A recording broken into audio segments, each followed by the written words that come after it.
Hello বন্ধুরা, digital cooking থেকে সবাইকে স্বাগত জানাই। তো আমি আজকে আবার অন্য দিনের মতো নতুন একটা রেসিপি নিয়ে এসেছি। আজকে রেসিপি হচ্ছে রুটি বেলা ঝামেলা ছাড়াই আমি আজকে রুটি বানাবো। আর অনেকেই রুটি খেতে চায় না বেলার ভয়ে। একদম কম খরচে অল্প উপকরণ দিয়েই আমি রুটিটা বানাবো। তো চলো শেষ পর্যন্ত ভিডিওটা স্কিপ না করে পাশে থেকে দেখার জন্য অনুরোধ রইল।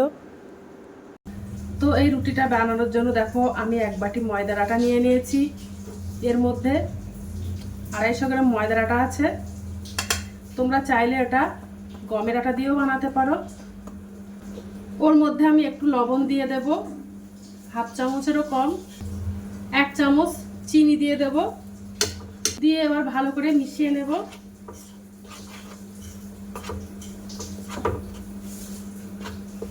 এবার আটার মধ্যে একটু জল দিয়ে দেব, দিয়ে একটা ব্যাটার বানিয়ে নেব। তো অল্প করে জল দিয়ে আগে ব্যাটারটা বানাবো হালকা করে।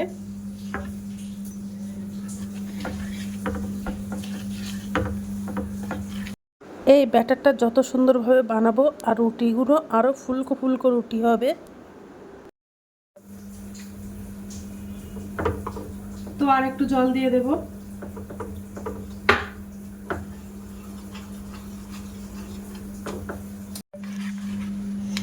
দেখো একটা স্মুথলি একটা ব্যাটার বানিয়ে নিয়েছি একদম হালকা করে।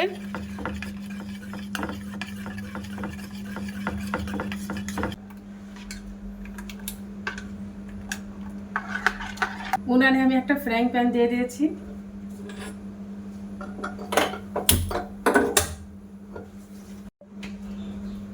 তো ফ্রাইং প্যানটা গরম হয়ে গেছে।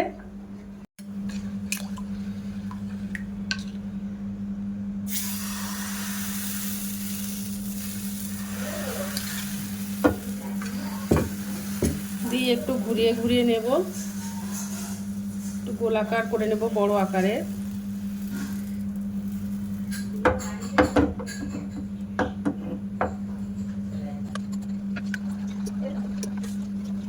তো কিছুক্ষণ ব্যাটারটা দেওয়ার পরে দেখো উপর থেকে একটু শুকনো শুকনো মতো হয়ে আসছে।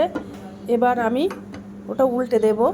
তো দেখো সাইড থেকে উঠে যাচ্ছে, এবার উল্টে দেব। এইভাবে উল্টে পাল্টে নেব, উল্টে পাল্টে ভালো করে সেঁকে নেব। চেপে রুটিগুলো সেঁকে নেব। চেপে চেপে নিলে রুটিগুলো ফুলে যাবে।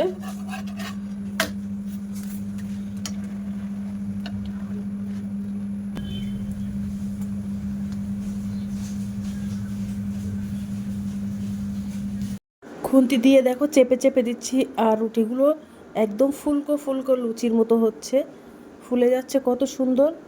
দেখতেও কিন্তু খুব সুন্দর লাগছে, আর খেতেও কিন্তু রুটিগুলো খুব অসাধারণ। তো রুটিটা হয়ে গেছে, এবার আমি তুলে নেব।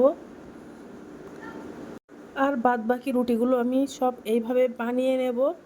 আর প্রত্যেকটা রুটি কিন্তু এভাবে ফুলবে।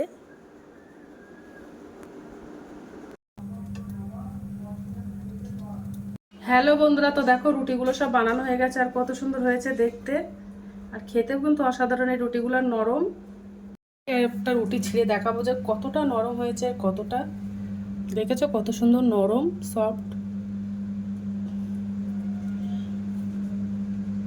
তো এই রুটিগুলো এত সুন্দর হয়েছে, তোমরা চাইলে শুধু খেয়ে নিতে পারবে রুটিগুলো, কোনো কিছু সবজি ছাড়া, মাছ মাংস কোনো কিছুই লাগবে না, এত সুন্দর রুটিগুলো খেতে। তো আজকের দিনের মতো ভিডিওটা এখানে শেষ করছি। আগামী দিন আবার একটা নতুন ভিডিও নিয়ে চলে আসবো। তো টাটা বাই বাই, সবাই ভালো থাকবে, সুস্থ থাকবে। আগামী দিন আবার একটা ভিডিও দেখা হবে।